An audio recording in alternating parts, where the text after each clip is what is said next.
Hi, I'm Lindsay Smith, creator of FoodMoodGirl.com, and today I'm going to show you how to make peanut butter raisin chew.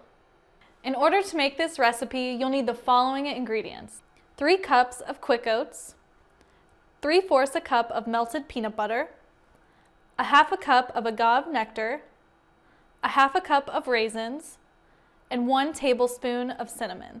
The first step to this recipe is to add in all of our dry ingredients into our large bowl and to mix them.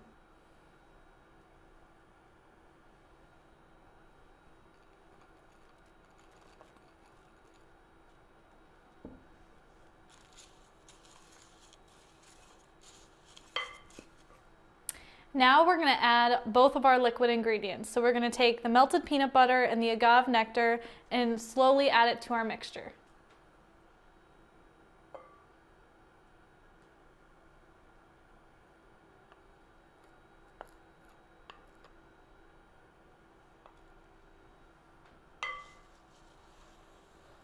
You want to make sure that all your dry ingredients are evenly mixed in.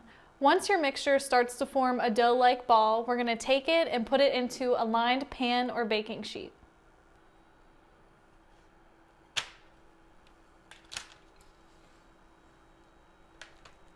Next, we're going to press down our dough in the pan so it's nice and evenly distributed, and then we're going to take it and put it in the refrigerator for up to 60 minutes.